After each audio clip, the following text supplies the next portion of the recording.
Hello, my name's Charlie Wells, and today I'd like to talk to you about managing service clubs. Now, let me give you a little bit of background first. I am a Marine. I'm stationed aboard an installation, and one of my jobs is to influence how some of our clubs run. One club in particular, and we call that the Staff NCO Club. So the Staff NCO Club kind of services the senior enlisted ranks, E6 through E9. So if you're a civilian out there watching this, that's kind of middle management, maybe a little bit of upper management. That's who this club caters to. So one of the things that I get to do is I get the unique opportunity to influence how that club runs and who comes to visit the club and really what we do here. So it's a lot of fun, but it's a challenge. And I'll tell you, when I showed up here, we did have a few challenges. First of all, before I talk to you about challenges, let me tell you why this club's important. Because in the military, just like anything else, relationships are important. And here in our clubs, this is one of the biggest places that we go to build relationships with one another. Coming to the Staff NCO Club, yes, we serve alcohol here. Yes, we serve beer, whiskey, you name it. But the main purpose of coming to the club is not to drink. It's to build relationships with one another and just enjoy each other. All right, so relationships are a big deal. The second one is traditions. Traditions very important in the military community. Probably no other community more than the Marine Corps. We rely very heavily on our traditions, and a lot of those traditions, we celebrate right here in the club. So we still do things here like we do promotion ceremonies, we do receptions, we do retirement ceremonies, any number of things we do here that really kind of support those traditions. So how the club runs is very important to us, and that we have a club, and that we have a club that operates in the black, very important. So I started to mention challenges. So let me talk to you about some of the challenges that we saw in 2017 when I arrived. One of the first problems we had, or one of the first challenges we saw, was that we were operating in the red. We have 3 service clubs aboard the installation. All 3 were in the red. So that was the first challenge. The challenge that I specifically saw with our club is that we had a very homogeneous customer base. When you came in the club on any given night, you would, about 98% of the folks you saw would be male Marines. That's it. That's a problem. You didn't see a lot of wives in here. You didn't see a lot of female Marines, female service members of any branch. You didn't see any retirees in here. It was all male Marines. So that was a big red flag. So that was one of the challenges that we saw. And every challenge is simply an opportunity to go a different direction. So that was a good thing about that is, we had some challenges, but they were very clear opportunities to do some different things. So I gathered a really good team together, a team that was really interested in the success of our club, and we came up with a few action steps. The first action step was to get some senior enlisted folks involved in this. Every unit in the Marine Corps has a senior enlisted advisor. So that senior enlisted guy or gal, what they do is they influence things not only in the unit, but aboard the installation where they work. And by building relationships with them, what we did is we got them more involved in the Staff NCO Club, and by extension, we got their units more involved in the Staff NCO Club. So that was action step number 1. The second thing we started doing is getting a lot more events held here.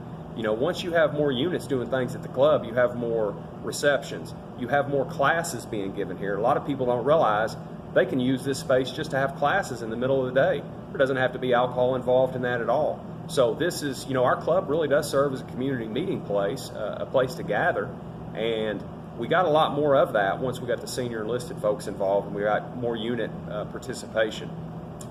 We also needed to get some more inter-service patronage. We have 3 Navy squadrons aboard the installation, yet very seldom did you ever see a sailor in here. So what I did was I built relationships with those Navy units, and it ended up, slowly but surely, we started to see more sailors trickle in here. And the great thing about sailors is that they really are experts in relationship building.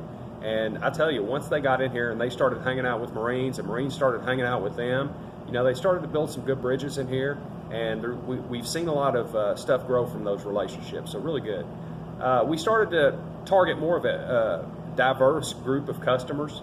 And I mentioned to you that, it was mostly male Marines that you would see in here on any given night. About 92 or 93% of the Marine Corps is male Marines, which means that roughly that same percentage of spouses would be female for those who are married. So we wanted to really kind of target some of the spouses and get them in here. Once we got spouses to come in, we started seeing a lot more female service members come in. Now we've got retirees in here, and it really all started from just targeting a slightly different group of customers. Another action step that we took was to redecorate. Just here behind me, you can see a couple of neon signs. You can see some really nice dartboards that we've got. You can even see some cornhole boards on the floor just over my left shoulder there. And that was kind of part of it. You really need to have a nice area if you want to draw people in. You want it to look like you care about your facility. You want to have decorations on the wall. You want to have unit plaques. You want to have things for people to do when they come here. I've said this before, but it's not all about drinking when you come here. People really want to come here just to enjoy one another's company. And what better way to do it than to have activities to engage in once you get here? So we do have a pool table, we do have dartboards, we have shuffleboard, we have cornhole. But in addition to that, we felt like there was something else we needed to do. So what we did was, my team and I, we got our heads together and started asking folks, hey, what are some things you enjoy doing? One thing that came from that was trivia. People love to play trivia when they go into bars. So we got a local company to come in and start putting on trivia for us once a week. Now, boy, people love to come out just to play trivia. So that has really expanded our clientele here, and it's really made it a lot more diverse. Something else that people wanted after we got trivia in was karaoke. So now every month we do a karaoke night, and that's really starting to blossom. And if it keeps going the way it is, we may have to have more than one karaoke night a month. So we just keep growing as we bring more things in, and those all were a result of those action steps. Some other results that we realized between 2017, when I arrived, and 2018. In 2018, not all the clubs operated in the red. One club made a profit. And if you guessed that it was our club, you'd be correct. Our club actually made a profit in 2018, and in fact, we actually saw a 38% revenue increase from 2017 to 2018. So significant bump there. My favorite result that I've seen is that, hey, we've got a much more diverse customer base in here now. No longer will you come to our club and see just a bunch of male Marines between the ages of, say, 26 and 38. Now when you come in here, you see wives, you see husbands, you see my 19-year-old daughter likes to come in here and play trivia with us. So you'll see folks like that. You'll see retirees in here. We just have a great crowd, a very, very diverse crowd in here, and that's healthy. That's what you want to see in your facility. Some things that we learned from all of this. First of all, listen to what your customers want. Just listen. If you're not sure what they want, ask. Be here during peak hours and ask people what they'd be interested in seeing or doing when they come to visit your establishment. Second of all, keep an eye out for trends. Back when I was a much younger man, billiards was a trend. A lot of people would, get involved in pool tournaments at their local bar. Then it seems like darts kind of took over the bar scene, and you would go join a dart league, and that's what you would do when you went to your local watering hole. And finally, today, it seems like though people do still play darts and pool, it seems like now the thing to do when you go to a bar is to sing karaoke or to play trivia. Now, those things likely won't be the trend tomorrow. It'll probably be something new that pops up.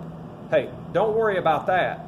Seize the trends that are available for you today, but just keep an eye out for the trends that are coming tomorrow. Because if you do that and you're always the one on the leading edge of that wave, you're just going to keep drawing in more patrons, and you're going to keep pulling in folks, and you're going to keep seeing real results at the register. The third thing we learned is that good-looking facilities bring in a crowd. Now, you don't have to buy all brand new stuff. You can see, just in your video there that these tables look brand new, and so do the chairs. They are. But you don't have to have brand new stuff. Just take care of what you have. The decorations on the wall, make sure it's clean and hung up nicely and evenly on the walls. Make sure you get some beer advertisements inside your bar. This bar had no beer advertisements on the walls. So just make sure what you do have is well thought out, well designed. If you're not a decorator, I'm not a decorator, hey, find somebody that is. A lot of my team members had a real eye for decoration, and they did a really good job in here. So take care of what you have. And finally, hey, target the folks that aren't coming into your facility without alienating the folks who are.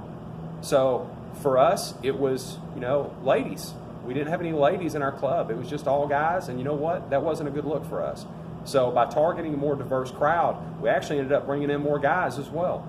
So Hey, hopefully if you're out there today and you've watched this video, you know, most of you that see this probably aren't in the military. You probably don't run a service club, but maybe you'll pick up some tips from this on how to, you know, how to better influence the clientele at your local watering hole. So hopefully you've enjoyed this video, and stay tuned for plenty more.